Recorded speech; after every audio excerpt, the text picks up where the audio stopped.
दोस्तों, आज की कहानी है सासू माँ आप दादी सासू माँ को इतनी ठंड में ऊपर का कमरा क्यों दिया। दोस्तों, कहानी शुरू करने से पहले अगर आपने हमारे चैनल को सब्सक्राइब नहीं किया है तो सब्सक्राइब कर लीजिए ताकि आपके पास पहुंचे हर नया वीडियो। सरू जाओ, दादी जी को ऊपर चाय नाश्ता जाकर दे आओ। मंजू ने नई नवेली सरू को आदेश देते हुए कहा। अभी कल ही तो सरू हनीमून से वापस आई थी।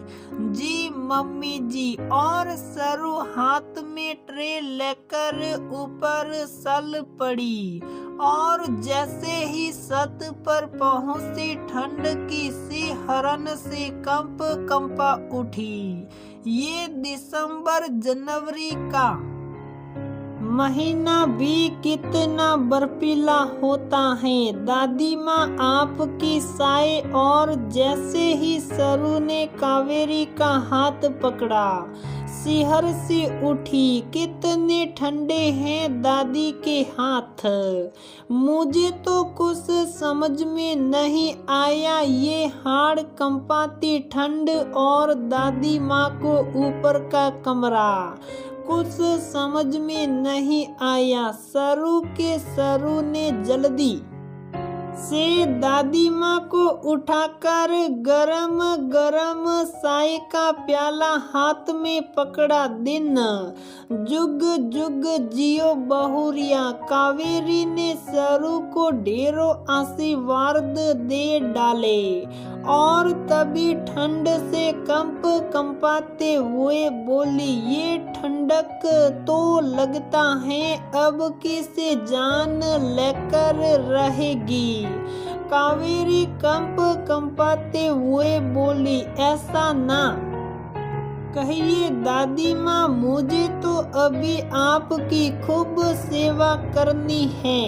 लेकिन दादी माँ, आप इतनी ठंड में ऊपर क्यों रहती हैं? नई नवेली सरू ने सवाल उछाल दिया। सरू ने महसूस किया कि दादी माँ कुछ बोली तो नहीं, लेकिन आंखों में आंसू झिल मिलाने लगे। सरू मन में कुछ सोच विचार कर नीचे उतर आई और जैसे ही मयंक के लिए चाय लेकर गई तुरंत सवाल उछाल दिया। मयंक, दादी माँ ऊपर कमरे में क्यों रहती हैं जबकि नीचे का एक कमरा खाली है?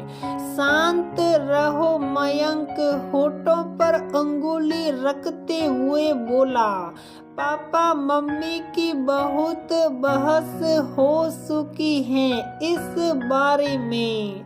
पापा बिल्कुल भी दादी को ऊपर के कमरे में रखने के पक्ष में नहीं थे, लेकिन मम्मी ने बहस करके दादी को ऊपर कमरे में रखने के लिए मजबूर कर दिया। बड़ा अजीब सा लगा सरू को, लेकिन उसने मन ही मन कुछ ठान लिया। मम्मी जी, दादी माँ को इतनी ठंड में ऊपर का ही कमरा क्यों? अरे उनको कौन फर्क पड़ता है? रजाई ओढ़े लपेटे लेटी रहती हैं आराम से और फिर कमरा चारों तरफ से बंद भी तो है। लेकिन मम्मी जी, ठंड के दिनों में लगता है कि एक एक जीरी से भी हवा प्रवेश कर रही है और फिर नीचे एक कमरा खाली भी तो है। ना ना, वो तो कमरा कमरा तुम्हारी ननद संचल का है और जब वो आएगी तो उसको बड़ी दिक्कत हो जाएगी। मम्मी जी आप समझने की कोशिश कीजिए, जब जीजी आएगी तो सब लोग मिलकर एडजस्ट कर लेंगे और हो सकता है कि जीजी को भी इसमें आपत्ति ना हो। अरे नहीं अम्मा, दिन भर नीचे बैठी बैठी बेमतलब की पूछताछ करती रहती हैं। मुझे उनकी बातों से बड़ी उलझन होती है। फिर ठीक है मम्मी जी, हम लोग ऊपर कमरे में शिफ्ट हो जाएंगे और दादी माँ को हम अपना कमरा दे देंगे। अंदर से आता हुआ मयंक बोला। अच्छा, तो नई नई बहुरिया ने तुम्हारे कान भी भर दिए मयंक। मंजू हमारी बहू रानी तुमसे ज्यादा होशियार और समझदार निकली। अभी मुश्किल से उसे आए हफ्ता 2 हफ्ता ही हुआ है और माँ के लिए चिंतित है। लेकिन तुमने कभी भी मेरी अम्मा को दिल से नहीं अपनाया। बोलते बोलते कौशल की आवाज भर्रा गई तो तह रहा कि अब अम्मा नीचे संचल के ही कमरे में रहेगी। उसमें लैट्रिन बाथरूम भी अटैच हैं तो अम्मा को और भी ज्यादा आराम रहेगी। कौशल भी बाहर निकल आए। अब तो मंजू से कुछ बोलते नहीं बना क्योंकि कौशल, सरू और मयंक तीनों एक साथ जो मिल गए थे। सरू के चेहरे पर एक भोली सी विजयी मुस्कान उभर आई और वो कावेरी को नीचे के कमरे में ले आई और अब तो सरू उनकी खूब अच्छी तरह से देखभाल करती। कभी बालों में तेल की मालिश तो कभी हाथ पैरों में गुनगुने तेल से मालिश।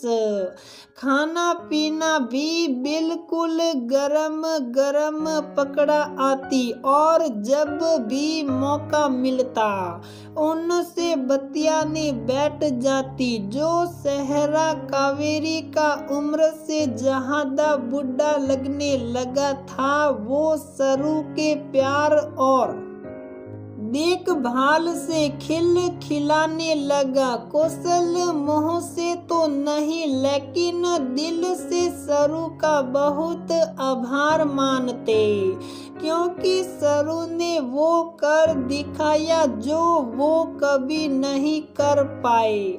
हमारे बुजुर्गों का थोड़ा सा सम्मान, थोड़ा सा प्यार, थोड़ी सी देखभाल उनकी बढ़ती हुई उम्र के एहसास को खूबसूरत सा बना देती हैं और उनके बूढ़े होने के दर्द को कम कर देती हैं।